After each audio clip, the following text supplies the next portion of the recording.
कि मेरे यहाँ खाना खा।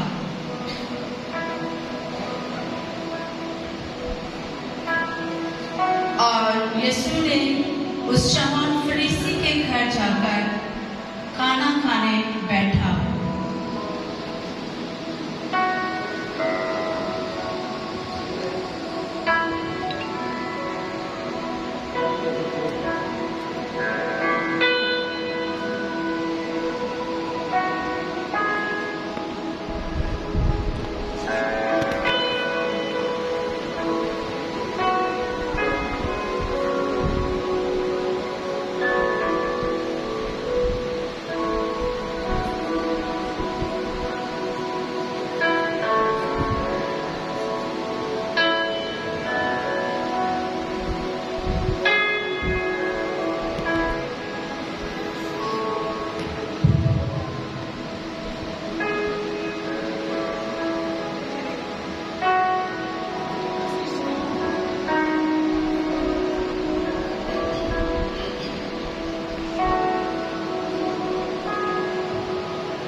और देखो, उस शहर में एक नागार औरत थी जो ये मालूम करके कि यीशु उस फरीसी के घर में खाना खाने बैठा है,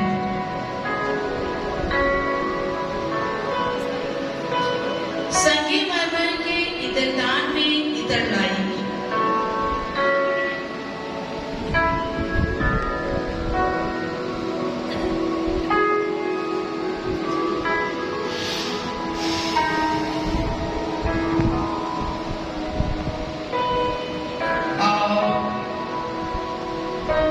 यीशु के पांव के पास रोती हुई पीछे खड़ी होकर आंसुओं से यीशु के पांव भिगोने लगी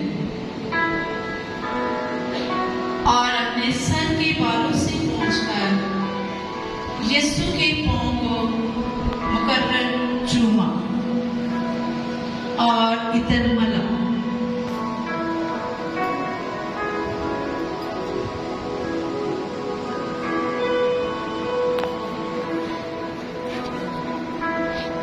और उस फरीसी ने जिसने यीशु की दावत की थी, ये देखकर उसके शरीरों से कहने लगा कि अगर ये नदी होता तो जानता कि जो उसे छूती है ये कौन है और कैसी औरत है, यानी ये गुनाहगार औरत है।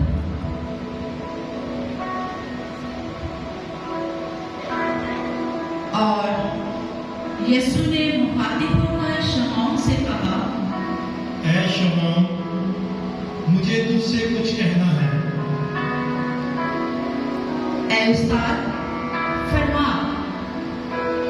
किसी साहूकार के दो कर्जदार थे, एक 500 दिनार का और दूसरा 50 का।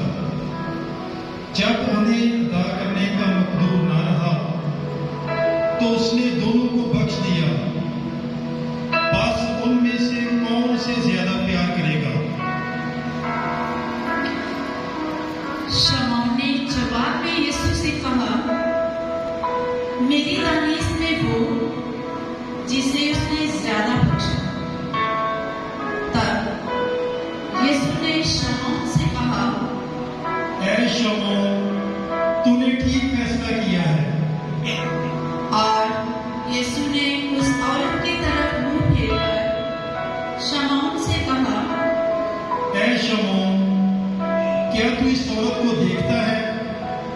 मैं तेरे घर में आया, तूने पाँव धोने के लिए पानी न दिया, मगर इस औरत ने मेरे पाँव आंसुओं से भिगो दिए और अपने बालों से पूछे।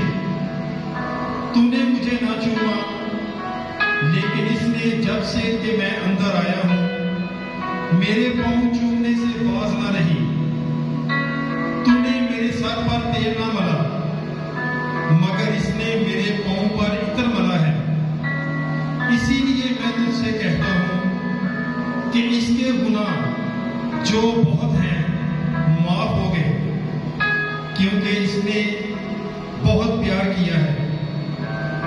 जिसे थोड़ा माफ किया गया है वो थोड़ा प्यार करता है। और यीशु ने इस औरत से कहा, तेरे गुनाह माफ हुए। इस पर हम नवाने अपने जी में कहने लगे कि ये कौन है जो गुनाह भी माफ करता है। मगर यीशु ने औरत से कहा, तेरे